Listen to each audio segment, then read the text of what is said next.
He's become a powerful voice in the conservative movement in America and the national conversation on a range of issues. His new book, One Vote Away: How a Single Supreme Court Seat Can Change History, is rocketing up the bestseller list.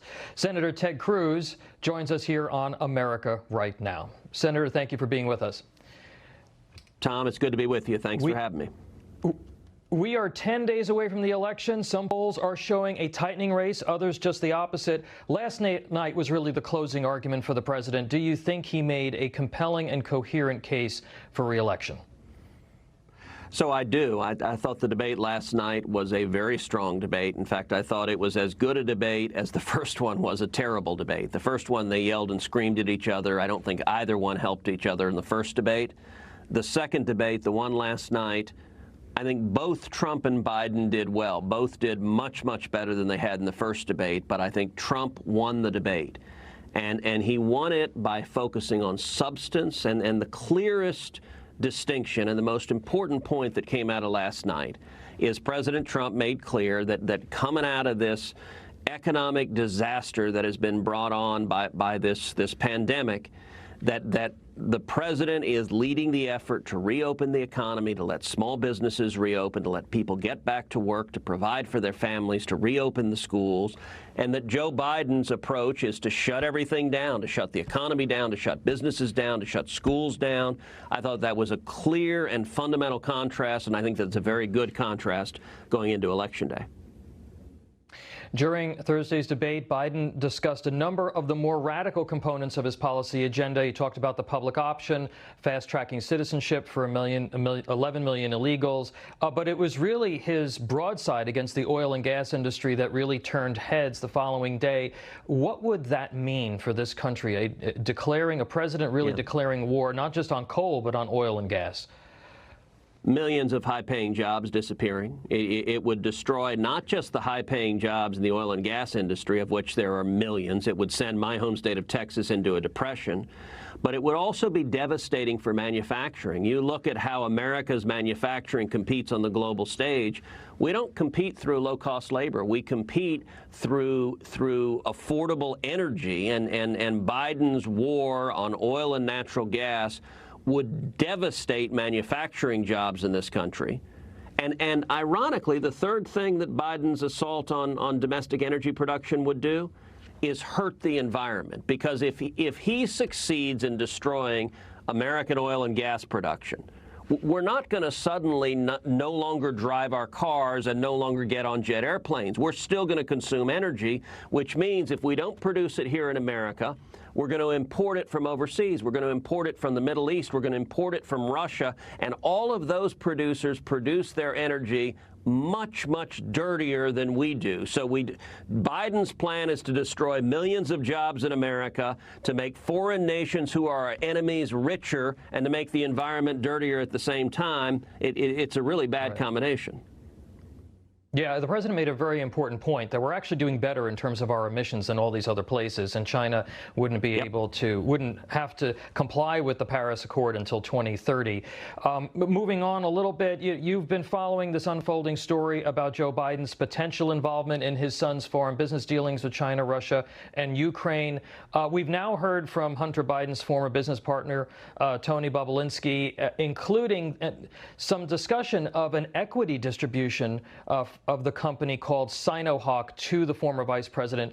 Based on what you have seen and what you have heard so far, do you believe that Joe Biden has been lying to the public about these deals and about him talking to his son or coordinating with his son about these deals? And what should a proper investigation into these allegations look like?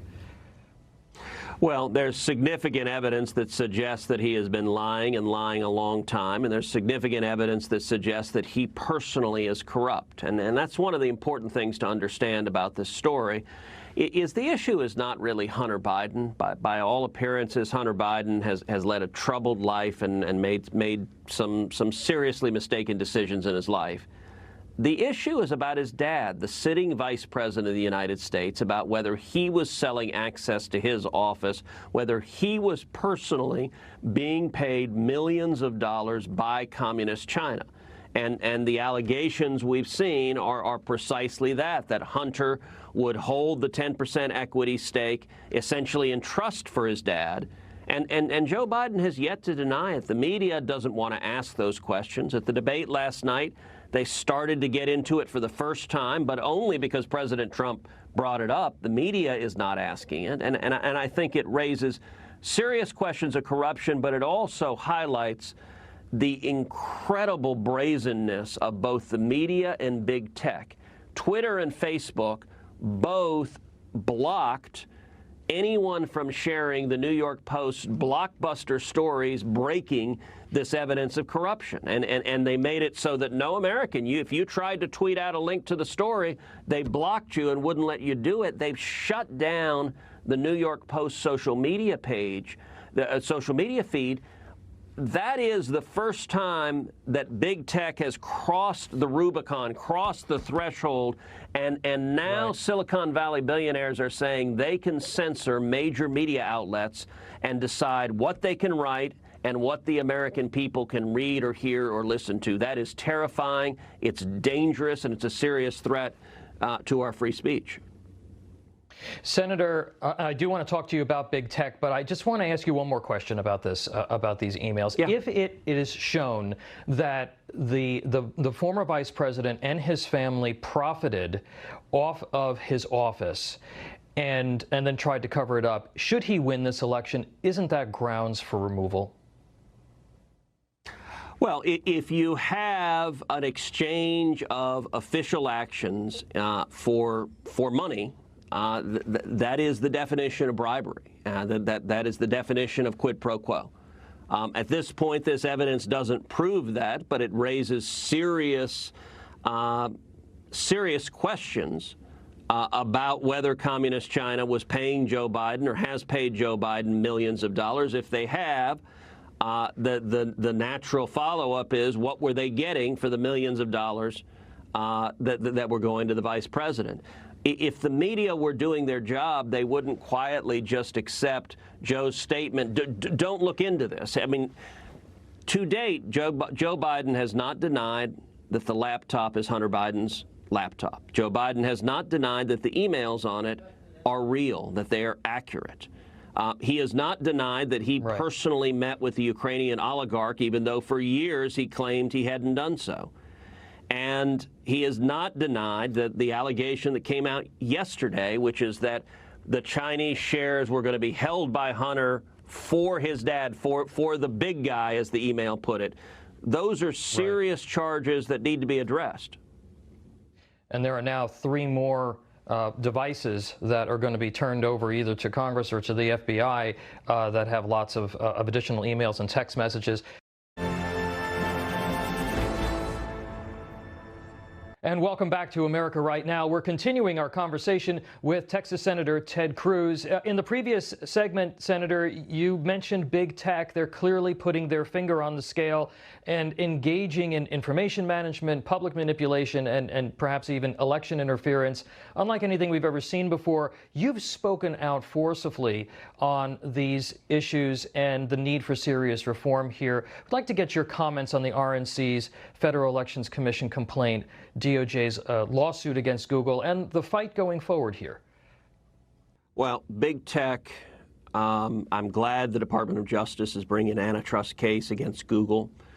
Big tech poses, I think, the single greatest threat to free speech in this country and to fair elections in this country. Big tech is trying to interfere in this election. That big tech wants to defeat Donald Trump, and they are brazenly willing to censor, to silence American citizens, media companies. It is wrong.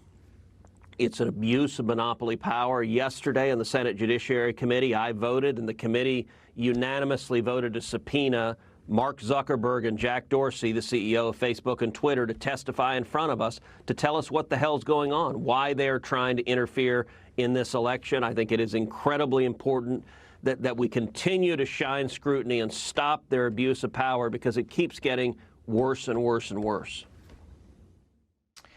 Senator, on Thursday, perhaps for the first time in American history, there was not a single Democrat showed up to the Senate Judiciary Committee to vote on a Supreme Court nominee, to vote her out of committee. Are the Democrats abdicating their constitutional responsibility for partisan purposes here?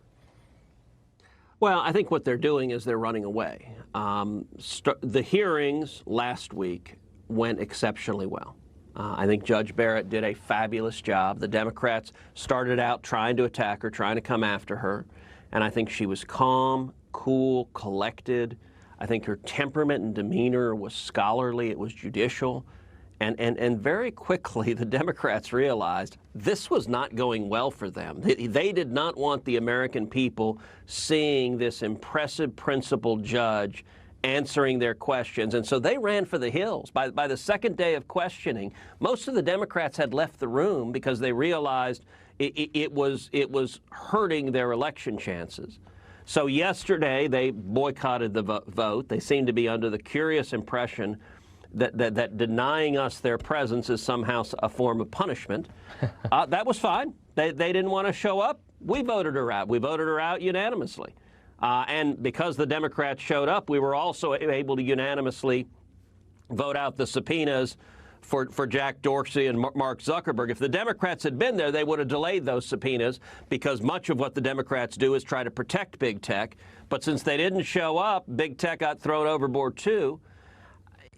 I think the past 2 weeks and the confirmation of Judge Barrett, which will happen on Monday night, has been incredibly important. It may well be the most important decision Donald Trump has made as president. And the stakes that are at the court and in this election, you know, you mentioned before that I've got a new book that just came out a couple of weeks ago called One Vote Away: How a Single Supreme Court Seat Can Change History. And this book became the #1 bestseller in the country on Amazon. It's been on the New York Times bestseller list 3 weeks in a row.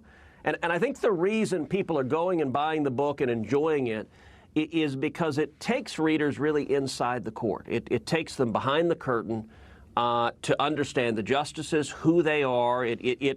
The book, I tell war stories about big landmark decisions at the Supreme Court that I personally helped litigate. And it's designed to make it understandable. You know, a lot of folks know the Supreme Court's important, but it can be kind of confusing. It can be hard to figure out exactly what's going on.